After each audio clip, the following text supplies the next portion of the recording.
projeto deu no que deu, né? Desintegração total da economia venezuelana, milhares de venezuelanos fugindo do país, os mais ricos foram para os Estados Unidos, para a Europa, a classe média entrou via Colômbia e buscou se estabelecer nos países de língua hispânica, notadamente Chile, Argentina, né? E os mais pobres estão correndo para o nosso país, né? Atravessando a Grande Sabana, que é a região que fica ao sul do Orinoco e chega até a nossa fronteira, lá no estado de Roraima, e adentrando o nosso território com todos os problemas que nós estamos vendo. Muita gente fala que nós corremos o risco de nos tornarmos uma Venezuela. E aí, em todos os lugares que eu compareço, eu deixo muito claro que nós jamais seremos uma Venezuela por uma razão muito simples.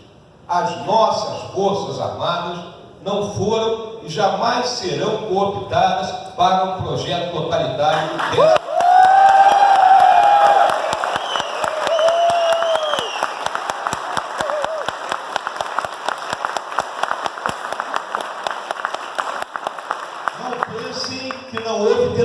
Houve tentativa sim.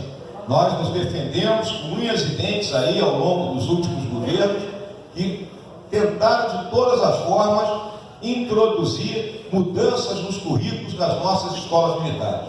Não conseguiram. E por isso, nós continuamos a formar os nossos quadros de oficiais e sargentos dentro de uma doutrina democrática e cristã. Tudo bem. E o nosso Brasil?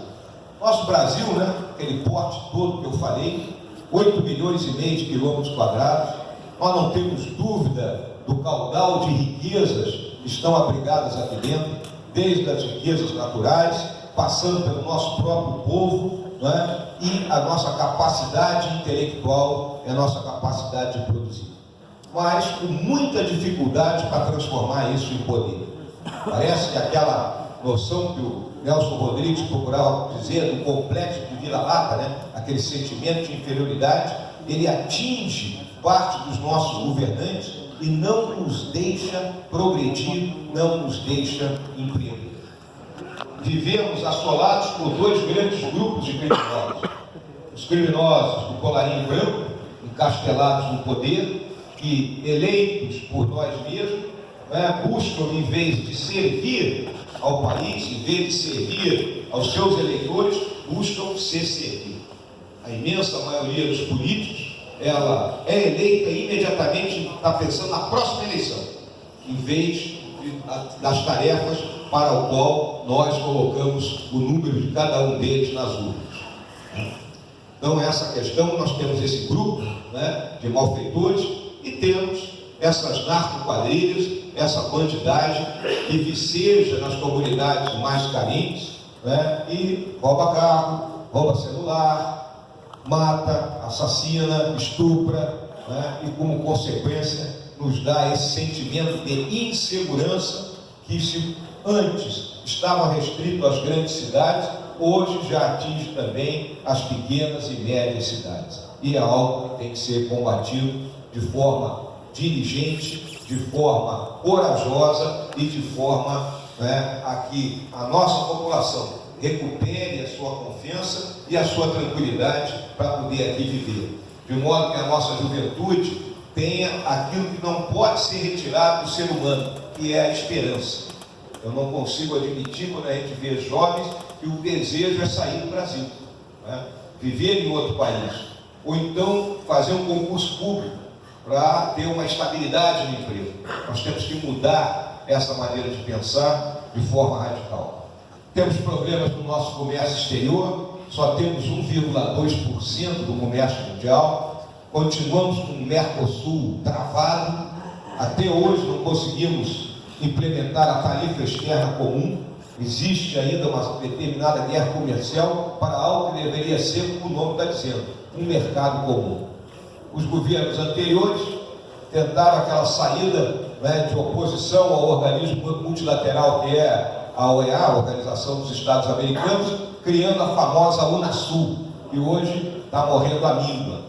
E a Unasul, havia um general antigo que ele taxava a Unasul do Pacto de Varsóvia de sandália havaiana, né? Era isso que ela era. Então, nós temos que mudar essa nossa política externa, né? Ficamos presos à tentativa de obter um assento no Conselho de Segurança das Nações Unidas.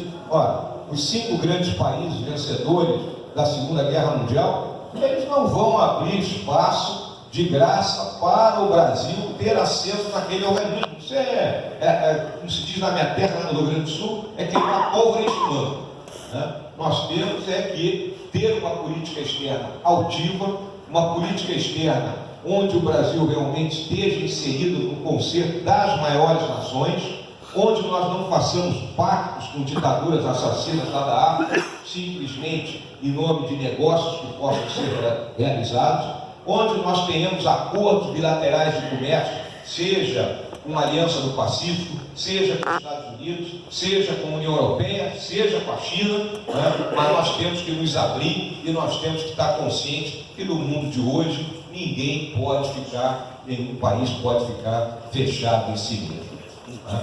O nosso país vive essa crise política, que eu chamo também de crise policial, uma vez o grande número aí de políticos já estão respondendo, seja aos tribunais ou seja aos inquéritos abertos pela Polícia Federal, né? Para desprazer, eu sei de todos aqui do estado do Paraná, acredito que ninguém fique contente ao ver um ex-governador e sua esposa sendo presos e levados, né, para a cadeia pelos malfeitos que fizeram. Então isso só nos entristece, não causa alegria a ninguém. A nossa crise política está centrada em 2 grandes problemas. Número 1, a anarquia partidária que vivemos. Nós temos representado no Congresso mais de 30 partidos políticos, né? Ninguém consegue sobreviver. Os partidos políticos deixaram de nos representar. O eleitor já não se sente representado e os políticos trocam de partido como o nosso jogador de futebol trocam de time, né? O cara hoje está beijando a camisa do Flamengo, amanhã ele beija a do Grêmio, depois da manhã a do Corinthians e assim sucessivamente. E é, infelizmente, o que ocorre na política. Nós tínhamos, pela Constituição de 88, uma cláusula de barreira. Se tivesse em funcionamento, hoje nós teríamos pura e simplesmente em torno de 9 partidos. Já seria muito mais palatável para o país. Então nós temos que mudar isso. E outra é a questão do voto. O voto proporcional não leva ao Congresso as pessoas que nós queremos. Nós votamos em A e terminamos por eleger Z. Para que tenham uma ideia, dos 513 deputados, apenas 36 são eleitos efetivamente pelo nosso voto. O restante entra pelo voto proporcional. Então nós precisamos voltar a mudar isso, buscar, na minha visão, o voto distrital, que barateia a eleição e conecta muito mais o eleitor com a pessoa que ele elege. Se a gente coloca, por exemplo, divide aqui o Paraná no número de distritos correspondente ao número de deputados que o Estado tem direito, nós teríamos em cada distrito a disputa entre o representante do partido. A eleição é barata, o cara circula simplesmente por aquela área e todo mundo conhece e aquele eleito sabe muito bem dos problemas daquela região. Então essa é a questão política. A questão psicossocial da crise que nós vivemos, a crise de valores, ela passa pelo verdadeiro assalto que foi feito à instituição base de qualquer Estado, é a família. No momento que a família é atacada, no momento que os valores familiares são atacados, no momento em que a autoridade ela é solapada, a sociedade ela adoece. A sociedade ela deixa de se ver como um conjunto solidário de gente e passa a vigorar única e exclusivamente aquela lei que parece que é a que foi vencedora aqui no Brasil, que é a lei de Gerson. Todo mundo quer levar vantagem. Ninguém quer ceder nada. E nós não podemos continuar a nos comportar dessa maneira. Nós temos que lembrar que valores como a verdade, a honestidade, a lealdade e a responsabilidade, eles são imutáveis no tempo. Eles não podem variar. Não existe meia lealdade, não existe meia honestidade, não existe meia verdade, nem existe meia responsabilidade.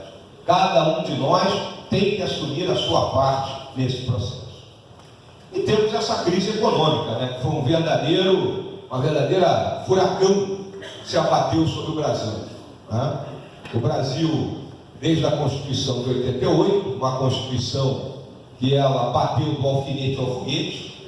Eu lembro sempre que uma Constituição ela é a carta de intenções de um país, ela deve se restringir a princípios, de modo que aquilo seja perene no tempo, que nós saibamos aquilo que nós somos e para onde iremos.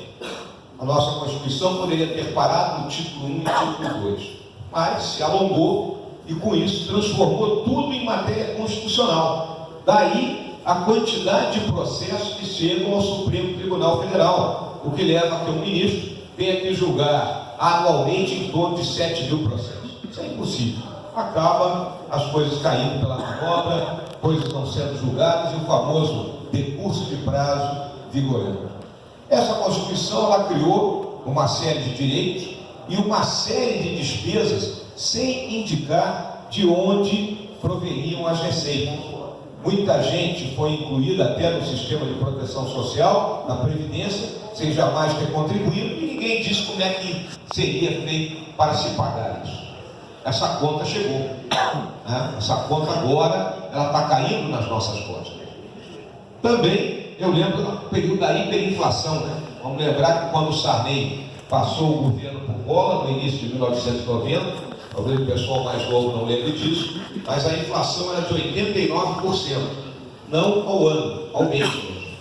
Né? Quem pegar um contra-cheque daquela época vai ver a quantidade de números que tinha e vai dizer, pô, o pessoal ganhava muito bem, era uma maravilha o salário. Não, o salário era desse tamanho, mas me lembro até quando eu estava em Angola naquela época, no ano de 1996, $1 valia 2.700.000 kwanzas.